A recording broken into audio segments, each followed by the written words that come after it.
Hi everybody, my name is Matthew Rathbun. I am a real estate broker and a real estate licensing instructor, and I have been for a really long time. And so this video is going to be answering the top 5 things that I think people who are aspiring to be real estate agents need to know before starting their career.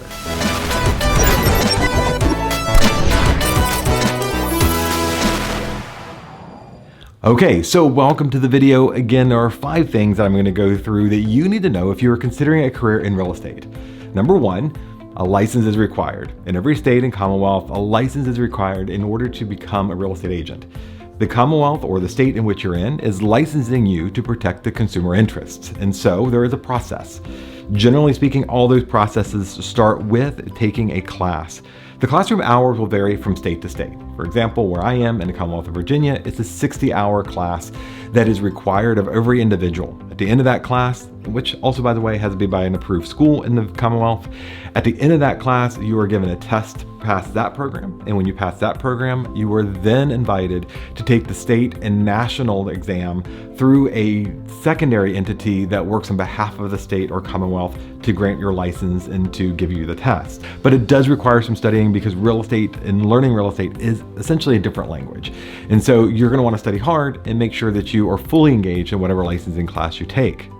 In addition to the licensing class and passing the appropriate exams, you also are going to have to be 18 years of age and take a background test, including fingerprinting in almost every state or Commonwealth. A lot of states do have pretty strict regulations about any type of background issues that you may have. So make sure that you check on those before you enter the licensing program because it could prohibit you from even taking the test. You also need to be a graduate of high school or have a GED or equivalent in order to sit and challenge for the test. And in some states, you even have to have a college degree. So again, a few things you should check out before you even sign up for the licensing class. Almost every area has some type of licensing class, either online or in person, and some are now doing live virtual programs as well. And you'll want to check and see which one fits your learning style the best and what they offer to help you through the exam process. Number 2, you are going to be a business entity. About 87% of real estate agents are independent contractors. The other remaining percentage is generally staff, brokers level, leadership in offices and companies. There is a very, very small number of real estate agents across the country who are actually on any type of salary or pay schedule outside of commissions. And because of that, that means that you're going to want to have a fairly good amount of savings if you're getting right into real estate, or some type of financial help and support as you learn and navigate. It does sometimes take a while to get that first commission check and business up and running. So you want to make sure that you know the cost of starting this new business. As an independent contractor, you are an independent individual and you can help clients buy and sell and rent. But generally speaking, you will have to work, and I think in almost every state or Commonwealth, you will have to work with a broker throughout the course of your career, at least for the first initial several years, until you meet whatever the state's requirements are to become a broker yourself and work independently. Now that leads us to number 3. Number 3 is the broker's responsibility. Brokers or brokerages, real estate companies, have an obligation under the state's law to oversee the transaction of real estate agents. They provide training and advice, counsel, mentoring, and resources for you to do your job and do it well, but they also act in a supervisory role in your business. And again, you're an independent contractor and you have the right to make certain decisions within your own business, but the broker also has certain policies and procedures and things that they may require of you, which makes it very important to find a good brokerage that matches your business goals and desires and may be the best fit for you. Not every brokerage is going to be the best fit for you in the way you want to do business and what you're looking for from that leadership team or that company. Is the brokerage affiliation. Whereas number 3 is the brokerage responsibility. The broker affiliation is a process you'll go through once you have passed your real estate test. Now, I would not wait until you finish passing your test to start interviewing various real estate companies and brokerages to see what they offer. Specifically, you want to know what their policies and procedures are, what tools and resources and training they offer you as a brand new agent, and what they're going to do to help you create business opportunities in that very critical first year. Not every brokerage is built the same. And so what you're looking for from them may vary from one to the other. So you should sit down and write a list of what your business goals are and what you think as a real estate agent you're really going to want to see or know from a brokerage, and have a list of questions to ask as you compare one brokerage to another.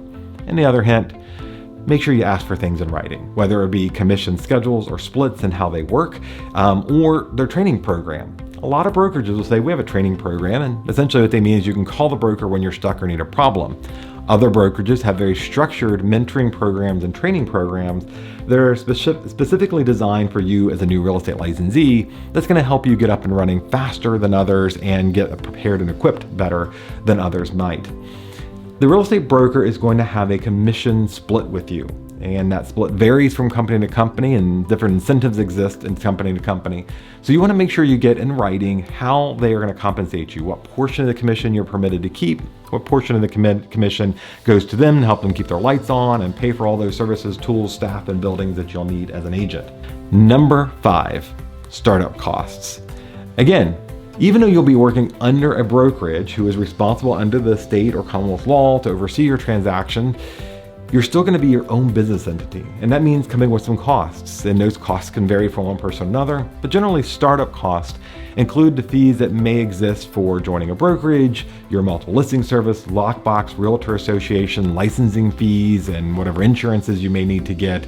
And it ranges somewhere between $2,000 to $3,000 in most cases. It may be higher or lower depending on where you are and what the fees are in your area, and also, quite frankly, what time of year you join, whereas most of the dues for realtor associations are prorated. You will find it is a little bit less expensive later in the year, but then their new fee structure starts just a few months later. So sit with a broker, the one that you choose to go with, and ask them to explain what your local fees and service costs are going to be. But again, this is going to be probably one of the cheapest businesses you can start with the greatest return on investment possible in the quickest amount of time. And those are the top 5 things that I think agents ask. I will say this: the difference between a successful agent and not is how much dirt's underneath your fingernails at the end of the day, how hard you worked, how business-oriented and mindset that you had, and how you started off is very important. Starting off well, knowing to count the costs, finding the right brokerage and team to support you are all very critical, important things when you're starting out in your career. And again, a recap of the top 5. A license is required. You are a business entity. The broker is going to have some responsibility, and you're going to need to work under one for a number of years. Broker affiliation and who you choose to work with could be a huge factor in the success and how early you find it.